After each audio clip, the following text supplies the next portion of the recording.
Hi, I'm Zibby Owens, and you're listening to the award-winning podcast, Moms Don't Have Time to Read Books. If you like this podcast, you will love my new anthology called Moms Don't Have Time to Have Kids.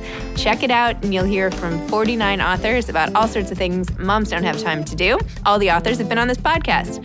Also, check out my TikTok with Zibby and Tracy, my other podcast, Sex Talk with Zibby and Tracy.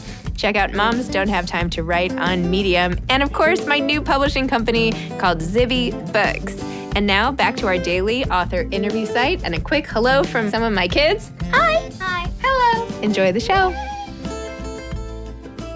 Laura Lippman is back on Moms Don't Have Time to Read Books to discuss seasonal work stories. Since her debut in 1997, Laura has been hailed as a distinctive voice in crime fiction.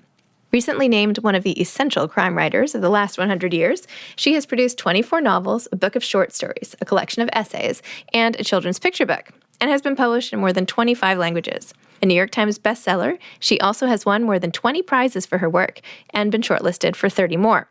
Her 2019 novel, Lady in the Lake, will be produced as a television series starring Natalie Portman and Lupita Nyong'o. Lippman lives in Baltimore and New Orleans. Welcome, Laura. Thank you for coming back on Moms Don't Have Time to Read Books to discuss your latest collection of short stories and novella, Seasonal Work. Thank you. Thank you for having me. Always a pleasure. I was kind of obsessed with seeing the interior of a ballroom with all book pages plastered on. Did you actually see this image in real life? Is this a fantasy? How can we recreate this? It's a fantasy. I'm the closest I've ever come to that, and it was done long after I wrote the short story, is last year. Was it last year? It at some point during the pandemic, who knows what time is anymore, I must have taken proof pages, or actually maybe I took an actual book. I took My Life as a Villainess and I cut it up and I decoupaged a lampshade. That's in the guest room at my office around the corner. So that's the closest I've come to doing anything like that. But it was a fantasy. You know, I think book people, it's possible to love books as books and to love them also as objects. I know that I do. You know, I'm looking at your beautiful room behind you where the books are arrayed and, you know, by color, and that's so gorgeous. I mean, books are beautiful. And that short story, the book thing, is literally a contemplation on, is it the book or is it about what's in the book? And can you love both?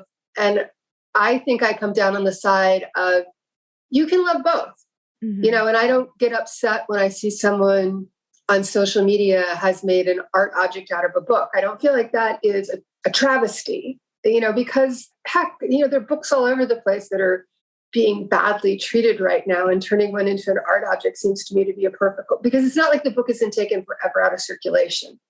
Right. There's so many ways to read right now. And it's just as a published writer, someone says, I'm getting your book out of the library. Do you mind? I'm like, no, the library paid for it. I don't mind if you get it out of the library. I don't mind if you borrow it from a friend.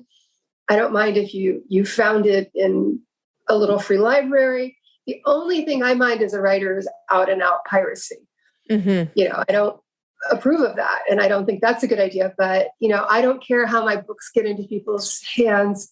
I don't care how people treat my books. I mean, I have books. I'm literally reading a book where last night the front cover fell off. It's a very old book. I'm actually reading the autobiography of Gypsy Rose Lee for the first time. Oh, wow. Yeah. And I thought I had read it, but I clearly never had. And it's like a really old, true pocketbook paperback, and the cover just fell off. That happens. You know, books are old. You know, I read in the bathtub. So I'm not precious about books. I collected first editions for a while, and I stopped because that seemed odd to me to have a book that I would ever worry about taking off the shelf. I mean, I'm glad for the ones that I have, and some of them are very dear to me. But then it was like I kind of grew out of that idea, that an idea of a book that can't be held and opened, that's crazy to me. Yeah. Or you have to put gloves on or something to turn the pages, some of these art books. And I have two books that a friend of mine gave me. I think it was my 21st birthday. It was some birthday of import, but we were really young. I treat those two books. They're over right over there in the brown section. Where's the browns? Anyway, I have never lost them. Like no matter how many moves, no matter where I've gone in my life, because I'm like, these 2 books that this guy gave me. I wonder if he knows. I see him still all the time. I should tell him I still have those books. But What there are is they? something special. Can you share the titles? Yeah, they're psychology related because I was very into psychology. I wanted to be a psychologist back then. Hold on, I'm going to go grab them. Hold on. Cool. Hold on. That's so cool. Yeah. So this one is How to Read Character, Handbook of Physiology, Phrenology, and Physiognomy, illustrated with a descriptive chart. And look how old this is. I had a feeling, well, when you hear phrenology, you realize you're talking about. Oh yeah, look at this. Yeah, 21. Zib. Hope this book serves as a good lesson in bad psychology. Congratulations on 21. This is from 8/22/1997. So this has come with me everywhere. And then this other one, let's see, from the Northwestern Library, The Harp Weaver and Other Poems. This is interesting. It's Who wrote is it one poet or is it a collection of poetry? This is it looks like, hold on, this is the Ballad of the Harp Weaver. What is this? Hold on. And Other Poems by Edna St. Vincent Millay. Oh, I should have known it was, I don't know my poetry, so. I wonder why this one I seem to have really responded to in some way because I've written all over it or someone wrote all over it. The Ballad of the Harp Weaver. I wonder why. I'm going to read this after this. Oh my goodness. Oh my gosh. It was taken out of the Northwestern University Library on July 22nd, 1938. Copyright 1920. Pretty cool. Anyway. Very cool. All right. Well, anyway, of course, the reason I asked you about this is a scene in one of the stories that I found so interesting because it was the whole story was like a love letter to books in and of itself, right? It's if you steal a book, what does that mean about you? Who would want to steal a book? Why? What does it mean to free the insides of the book? I found that really interesting too. Like, can the characters be freed? Should they be out? It's just all such an interesting concept. But of course, you made it in your traditional, mystery, uncovering the facts. Here I am on my bicycle figuring it out. So, you're like going along trying to solve the mystery at the same time. So I just love that story. Thank you. Was there some walker in your neighborhood that inspired the main character? There are a couple of sort of famous walkers in Baltimore. There were people I saw walking all the time, and I didn't know anything about them. And now I'm one of them. That's kind of the weird thing to contemplate is I don't think about myself that way, but I've been getting up now for a year and a half and walking every day at sunrise. And since last December, I've been trying to walk at least 5 miles a day. Wow. So I'm out there. I don't get the whole 5 miles done in the morning. That's not going to be possible. But every morning I walk at least 2 to 3 miles right around sunrise. And I see runners and I see dog walkers. And I can't tell if anyone recognizes me as a regular on the route because it's hard for me. There are a couple of runners I recognize because their gait is so distinctive. And I can recognize the dog walkers by the dogs, but we're all so bundled up right now that that's about the best I can do. But yeah, I'm sure someone's like, who's that odd woman who's always stalking around the harbor taking photographs with the Domino Sugar sign? What's that about? Don't you get scared? I mean, I feel like you're like your whole work is like, what if? Like, what if, like you always get I got scared on your own? I get scared sometimes. I got scared this morning because it was relatively early and relatively dark. And there was a man whose movements seemed to be changing as mine changed. And I think it was all innocuous and nothing happened. But I'm pretty careful. I know where I go to feel safe. There are almost always people out. And I actually make a running joke on social media about seeing white vans on the route, which, just seems like the ultimate kidnapping van. And I won't go anywhere near a white van. Like one day there was a white van parked with the motor running, and it was between me and a beautiful vantage point from which I wanted to take a photograph. And I'm like, no. If I have to walk around a white van to get somewhere, I'm not going. I dated someone who drove a white van at one point. And And he like came to visit my family like outside of the city once, and everyone was like, what's going on here? Like who's what? Like, White panel van. You got to be careful. Yeah, it's so funny. Oh my gosh. Okay, well, I dog-eared so much of this story for the first story, but let's talk about, I also loved your last story, Just One More. Why don't you talk about the inspiration for that, which of course is what goes wrong when you and your husband get bored and decide to play on dating apps, basically. So with the exception of that story, all the other stories in the collection had been written and published previously, some in very obscure places. But they had been written, I believe, from, I think it was 2007 through 2019. That was this lifespan of the other stories. And then when my publisher agreed to do a collection, they said, but please, write a new almost novella-length story because everything else has been published before. So I was happy to do that. And we were about 6 months into the pandemic when I started working on that story. And it was a hard time to think about anything but our current life, how things were. And one of the things that interests me about the pandemic is it already seems to have been many pandemics. We're like by my estimation, we're in at least our third era. There was February or March of 2020 until early 2021. And then as people began to get vaccinated, we entered a different phase. And then with Omicron and breakthrough infections, we entered yet another phase. And I'm sure there will be phases to come. So by the time I started writing Just One More, we were kind of coming to the end of that first phase, or it certainly had become familiar. And there were things that I wanted to touch on, like menu planning and walking. I mean, all of the quotidian things in that story are things that I did. I went walking with a friend. And in the early days, we would actually talk on our cell phones because no one knew anything. And we were like on opposite sides of the street. And she's a doctor who specializes in infectious diseases. And everybody was watching a lot of television. I think that's pretty fair to say. And I'm a huge Columbo fan. And when I realized that it was just historically accurate, that the Peacock streaming service made all of the Columbo episodes available in April of 2020, I was like, oh, I have to do something with that. As I said, I'm a huge Columbo fan. I own all of the original NBC Columbos on DVD. And I'm fascinated by the ones that appeared years later on ABC because I think they're actually quite bad. But I can't tell you why. I watch them and part of it is because they fiddled with the formula too much. And part of it is that I think they really cut the budget a lot. The thing I love about the NBC Columbos is that the world that you move through really does look like super rich people, and the restaurants and the homes and all of the details. You're like, wow, these people are rich.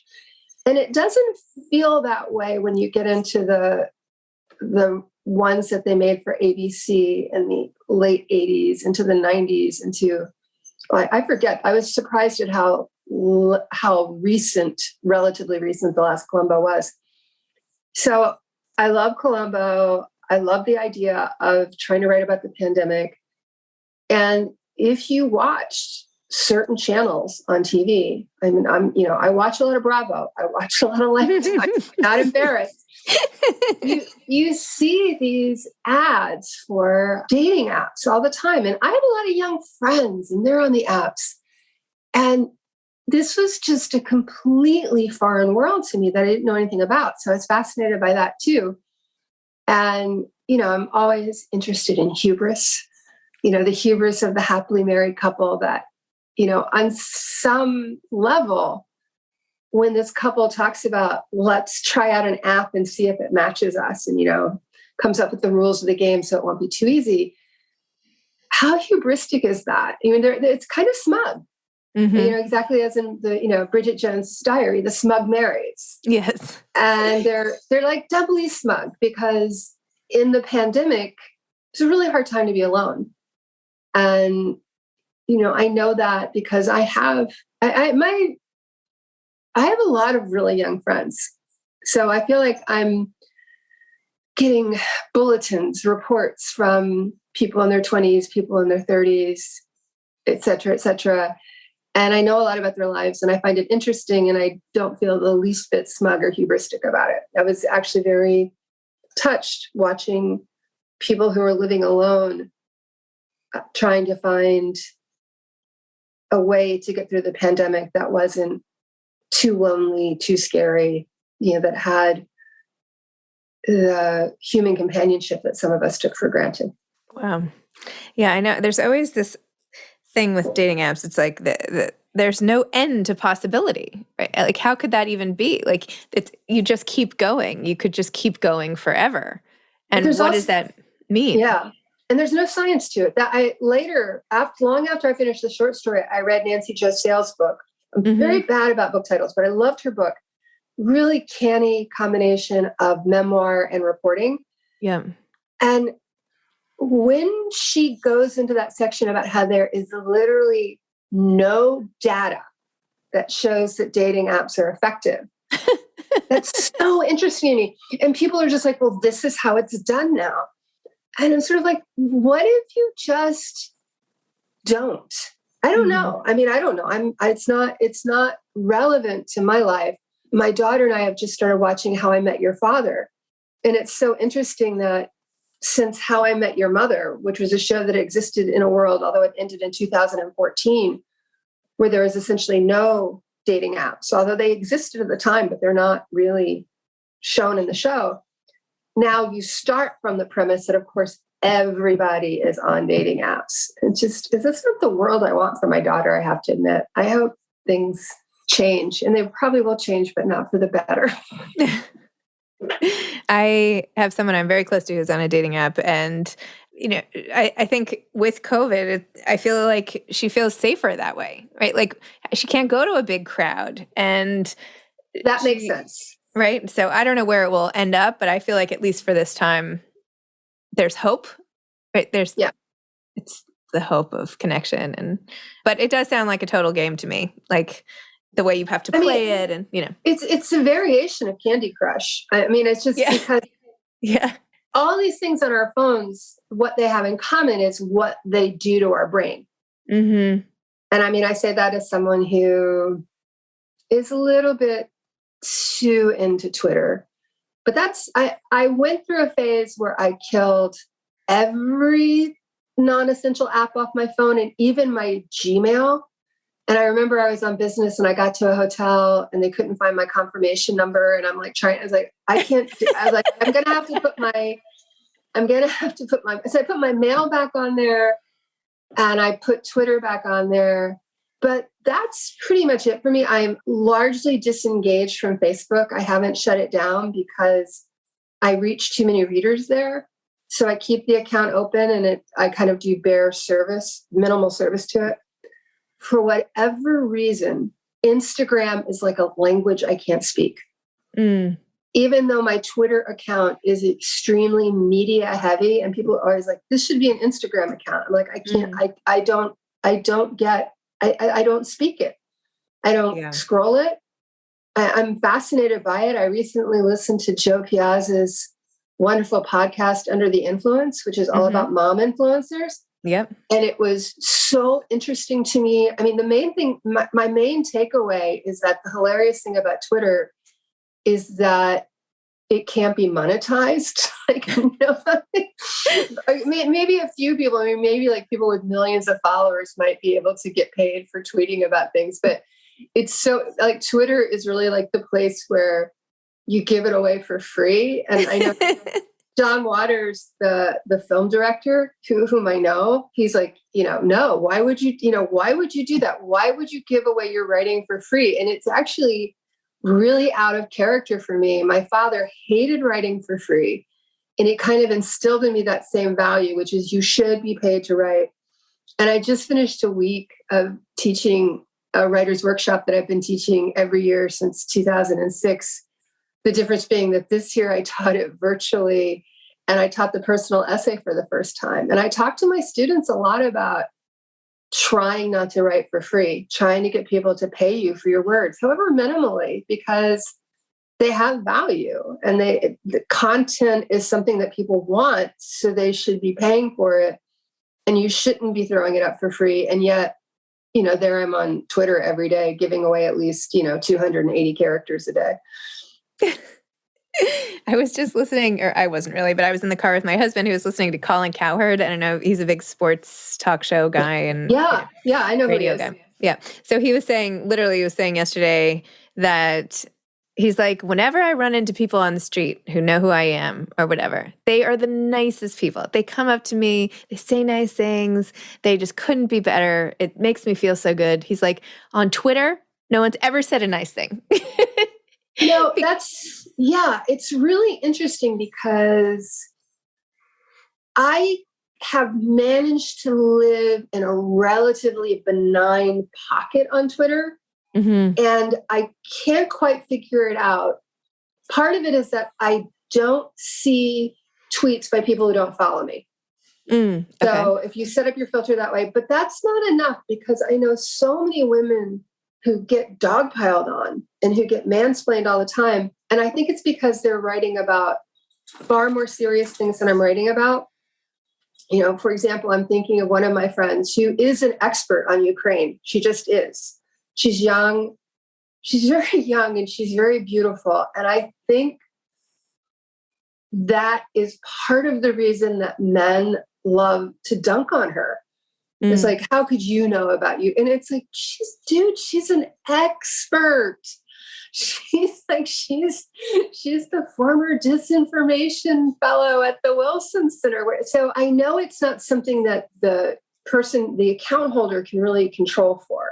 But for whatever reason, probably because I never talk about the news and I'm relatively silly, I've managed for the most part to stay out of people's firing range. And when people are mean to me, I just ignore them.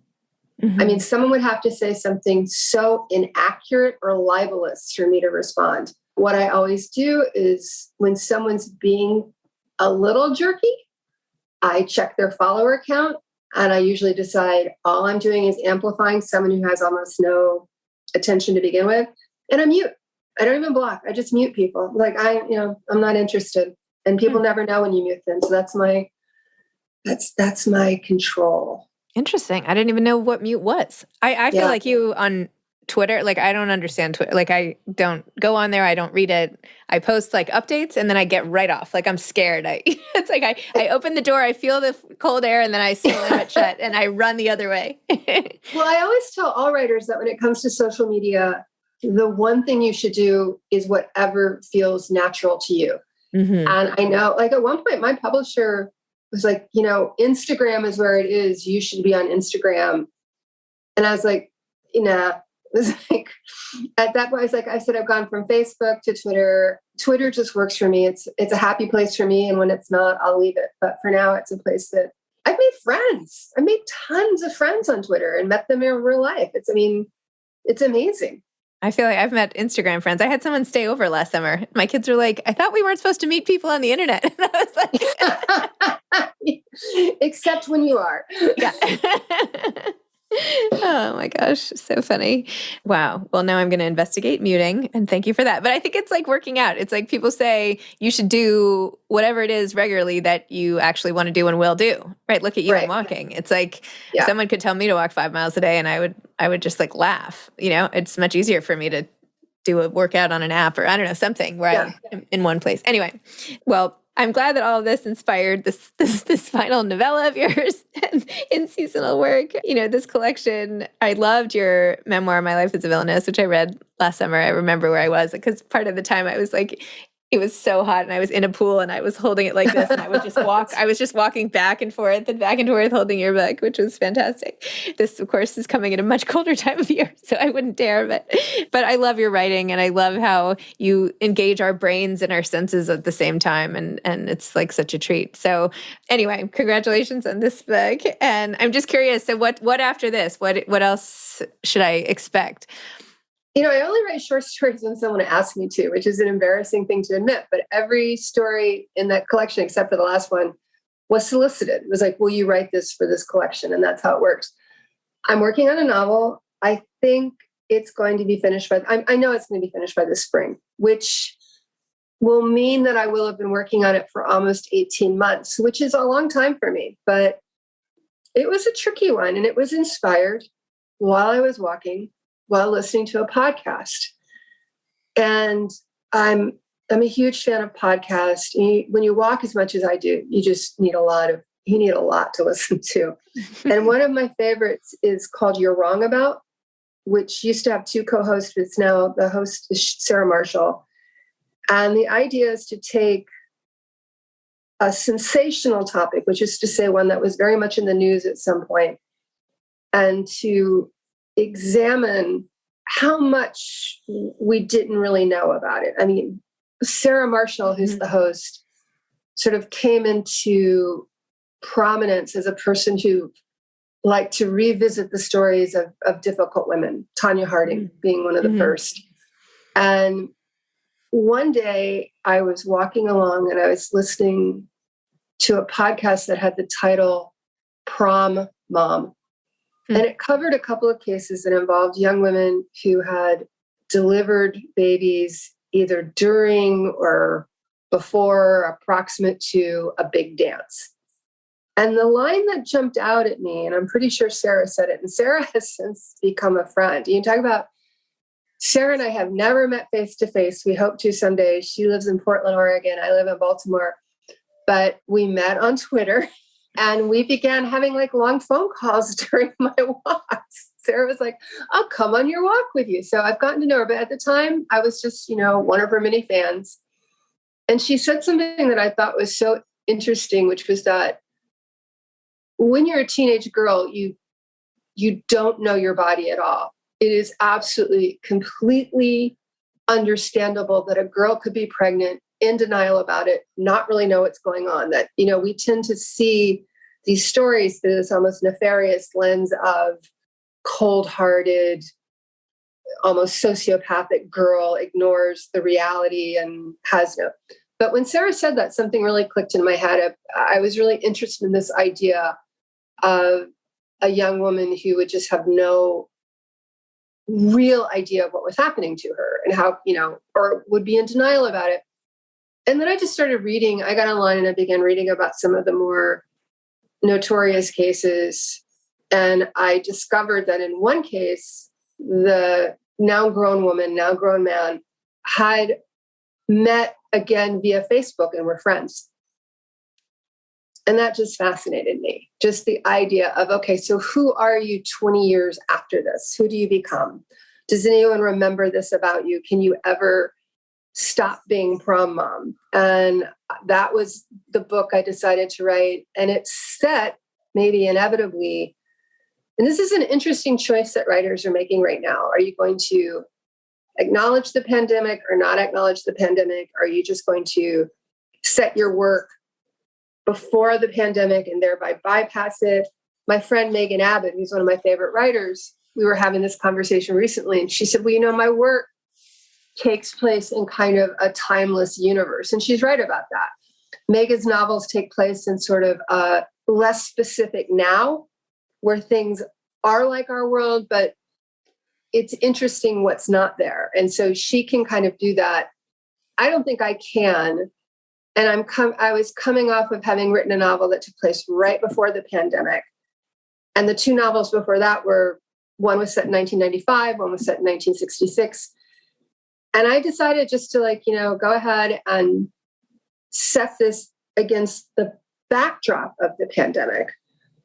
And the idea is to remind people that as much as the pandemic and politics and January 6th and these things are in the forefront of the news, they're not in the forefront of our lives necessarily.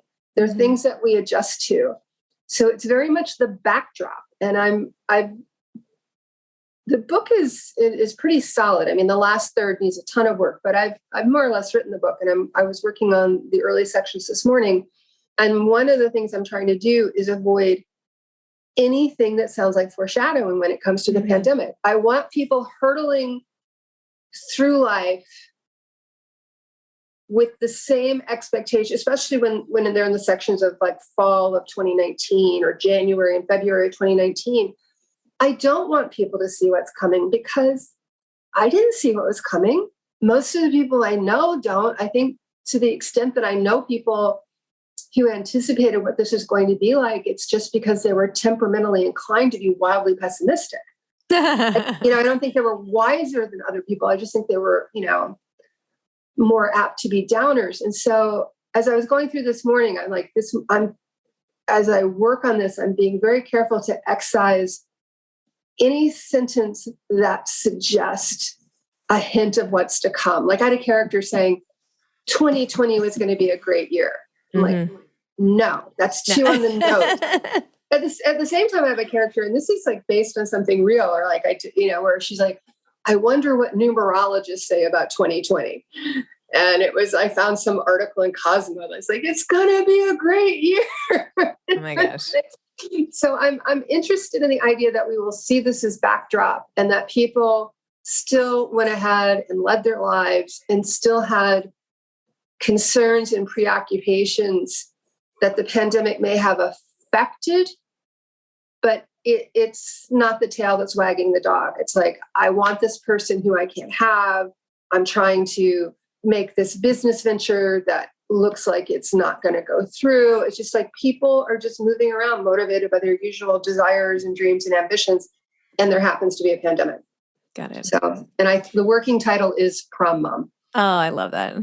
I'm glad you did that because I was thinking that's a great title for a book. Anyway, Laura, thank you so much. Thank you for chatting. I'm gonna just read your stuff on Twitter because I don't know what to do when I'm on there. So anyway, I'm gonna quietly, tiptoe into your realm and your nice quiet corner of supportive people. It's basically two things. It's basically a photograph taken every morning on my walk, and then once, maybe twice a week, there's a selfie, because early during the pandemic, inspired by Rachel Sim of The New Yorker, I dressed up for a day. She actually sponsored something called Fashion, but from a distance. And I found it so cheering that I did it. I started doing it every day, and I started putting on nice clothes every day. And I still do. I actually get dressed every day. And it's become kind of like a running joke. Like yesterday, I posted a photograph of me headed to therapy because I always really get dressed up for therapy. And there's always usually a joke about that. But yeah, that's how I use Twitter. Really, really helping the world there. I got dressed today. I feel like, once a week I try to put on a necklace or something. I don't know. Every so often. I was having trouble writing the other day. And I was like, you are having trouble writing because you have not put on your nice clothes yet. And I went upstairs and I got dressed, and it did improve everything. Wow. That's awesome. Okay. Well, who knew? All right, Laura, thank you so much. Thanks for seasonal work. Always a pleasure. And I hope to see you back for Prom Mom. Thanks, Zibby. Take care. All right. Bye, Laura. Thanks for listening to this episode of Moms Don't Have Time to Read Books. Don't forget to follow me on Instagram at Zibby Owens and at Moms Don't Have Time to Read Books. Also sign up for my newsletter at zibbyowens.com and sign up for my virtual book club and meet lots of authors on Zoom every other week. Thanks so much to Steve and Ryan at Texture Sound for the sound editing. And thank you to Morning Moon Productions for providing this fantastic intro and outro music.